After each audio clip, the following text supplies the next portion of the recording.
Hey, cutie.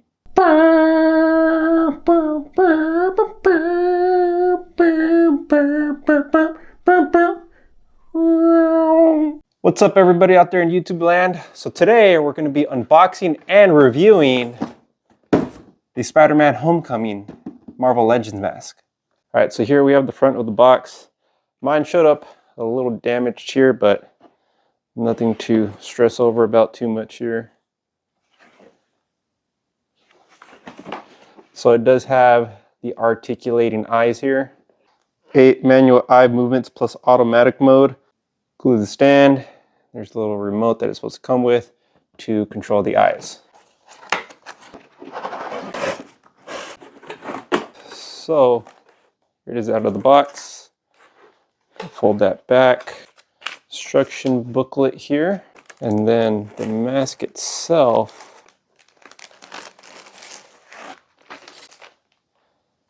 Man, that looks really good. It even has a little bit of stitching here.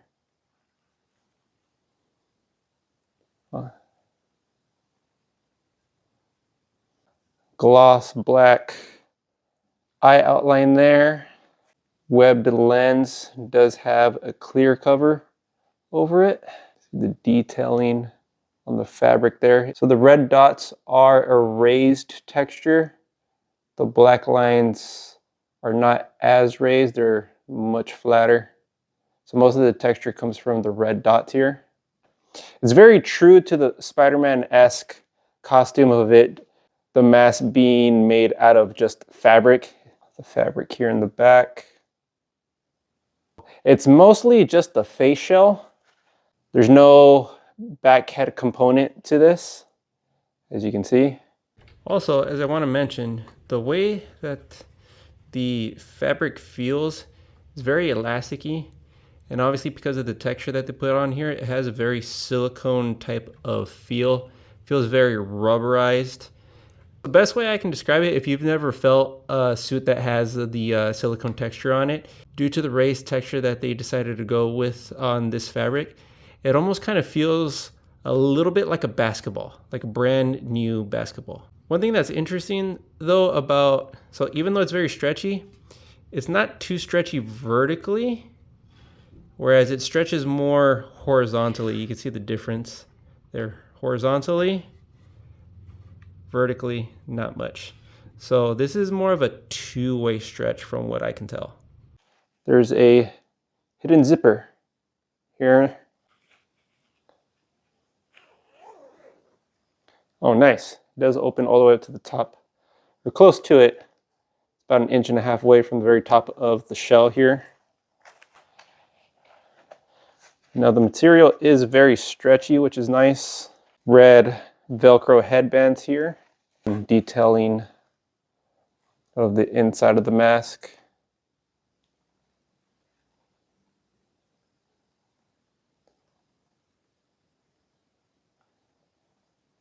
Pretty nice there.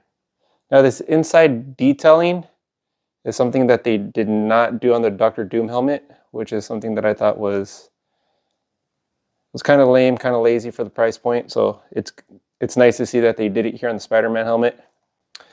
Okay, there's some slots here for a little bit of ventilation, a little bit of breathing, so that way your voice isn't too muffled when you wear this.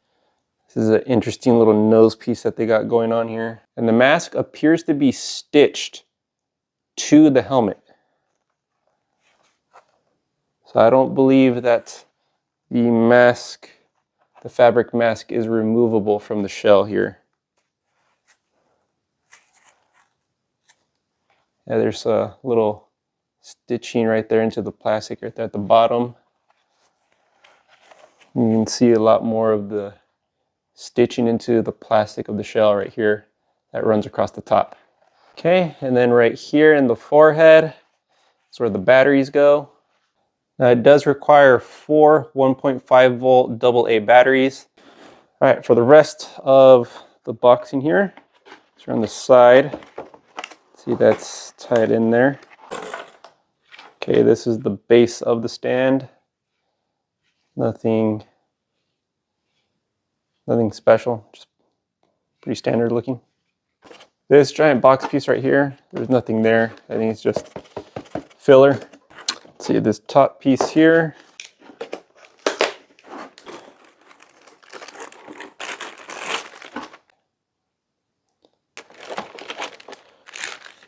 I believe this is a stem that probably holds up the mask.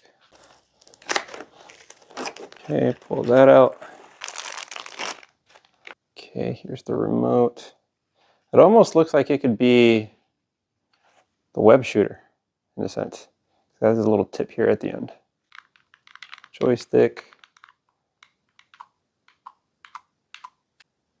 See, on-off switch right there on the side. Little plastic thing that you gotta pull off. Okay, so here's the diagram for the stand. Take the base, insert this into the 3 designated slots here. And then this part here, let's see, this goes in and that up. That goes in. So now that's flush. All right, there's the stand.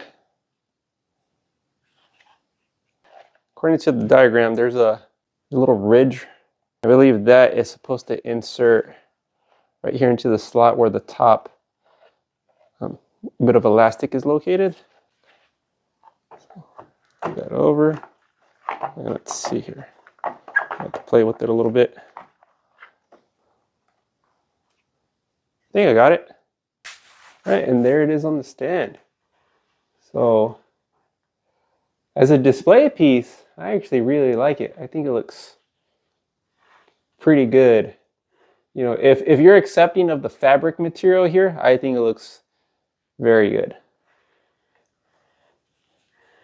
Personally, I would have preferred a full helmet piece because I am not a fan of all this slack here in the back. But if you're going to be putting this on display and people are only going to see it from the front, I think that's a pretty believable looking spider mask right there, in my opinion. Other than the lenses, nothing too fancy, but I think it does check off all the boxes for a standard Spider-Man mask. All right, so I'm going to undo the Velcro here, so that way I have better access to the battery port here. My screwdriver. Okay, put this back on. Off, medium, like a high. Oh, okay. Let's see here. So up is just a squint. Down holds the squint. Oh, now if I click it, it does a full blink. Down, squint, and it holds. Press is a blink. And then up is a temporary squint. Okay.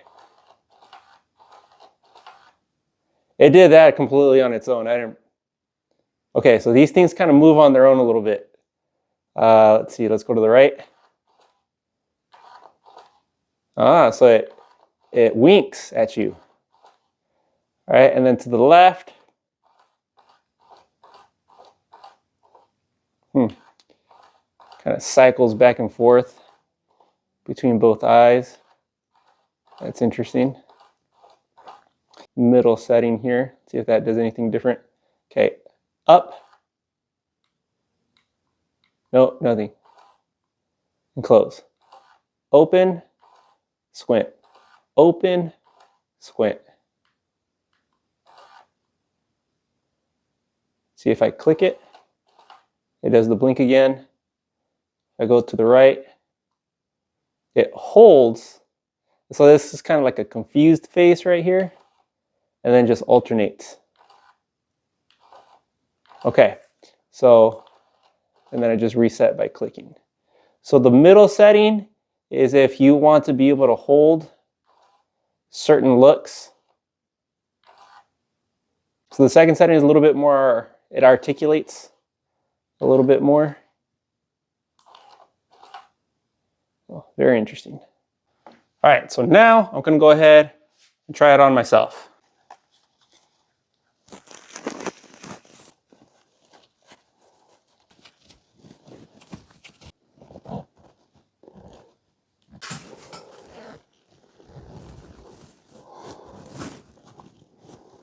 There we are. So I can't see this myself at the moment.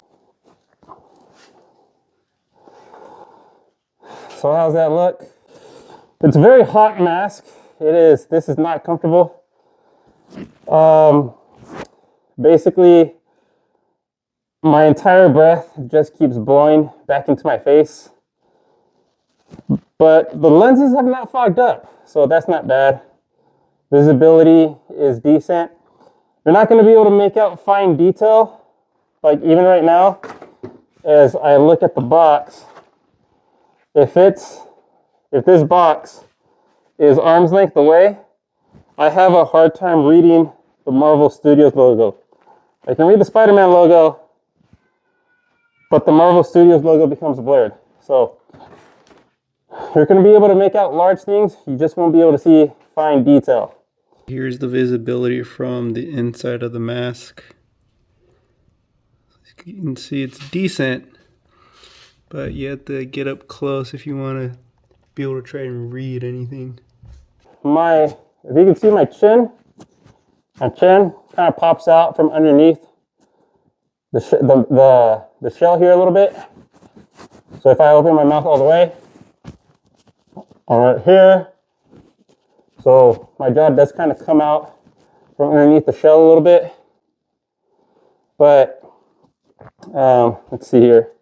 Forehead is okay. The bridge of the nose, that is not comfortable. You know, for the amount of time that I've had it on, I could tell that if I were to leave this on long term, it's not going to be fun. Let's see here. Peripheral wise, it's okay. It's decent. I can see better vertically than I can down below. My visibility from down below is right about here. Anything below this, I cannot see. Vertically, I can see from here to here. Peripheral wise, the limits are right around here. So it's not the worst. It's decent. But yeah, this is a sweat machine here. Let's go ahead and check this out. What's up, MJ? It's pretty dope. What are you looking at? What? Me? Oh, I'm sorry. Oh, my eyes feeling a little dry right about now. So that's pretty cool. Let's see here. Let's put it on the setting 1. Blink. Eyes open. Eyes squinting. Huh.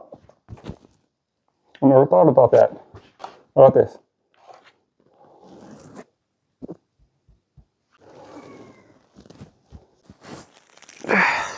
Oh man, that's a sauna in there. But it's definitely a fun mask though. I mean, that's pretty cool. Being able to do the eye articulations. Whew. It's a lot of sweat. So after having the mask on for about 5 to 10 minutes straight, you can see the indentations that I have here on my nose, right here up on my forehead.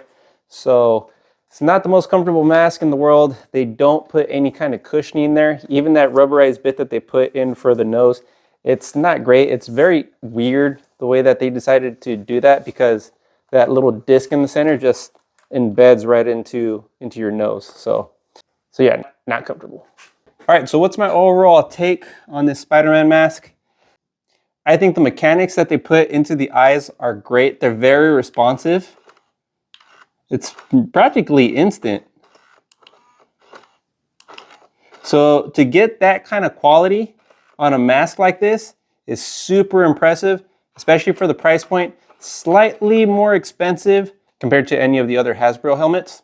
But these mechanics work so well. I think it's totally worth the extra bit of money.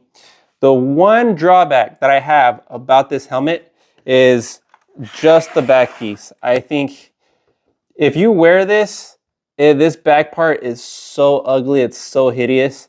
From a visual standpoint, that's my only con about this mask. So to sum things up, visually, this looks very screen accurate. So if you want to have this as a display piece, this is totally worth it. As I've mentioned before, the mechanics of this I am in love with. I think that it's done extremely well. If you're a cosplayer I don't know how you Spider-Man cosplayers do it with those Spider-Man shell faces, but this one is definitely not comfortable, as I've already illustrated. There's basically no ventilation in this thing. Yeah, even when it comes to the fabric, like there's not a lot of air getting through this fabric. So even though it has those slits in the mouth, I would say probably about 90% of the air that you're breathing out is just going to circulate and hit you back in the face. Visibility is decent, so I'll give it that. Ear comfort. Ear comfort's a big thing when it comes to helmets. So your ears pretty much sit right here on the outer rim. So if you're worried about any kind of ear impingement, you're safe in that regard. Your ears are pretty comfortable. It just comes in contact with the fabric of the mask, but it's not pinning your ears back whatsoever. I do wish that they would have put some kind of padding in this helmet. I think that would have made it a lot more comfortable. It also would have been able to provide some kind of sweat absorption in there, which would have made things just a little bit better. Being that this mask is not detachable, if there was some kind of foam padding inside that I could take off and perhaps wash for whatever reason, you know, if I am going to be using this for cosplay purposes, I think that would have been added benefit. But overall, I think they did really well with this mask. Pretty much what you would expect out of a Spider-Man mask, they pretty much got, and they got it pretty accurately. It's very clean looking. If I had to give this a score out of 10, 10 being the best, I would give this an 8.5. So a solid B level grade. I think most people looking to get this mask are probably going to be pretty happy with this purchase. All right, so there you guys have it. I hope you guys have enjoyed this video. This has been Household Journeys. Take care, people.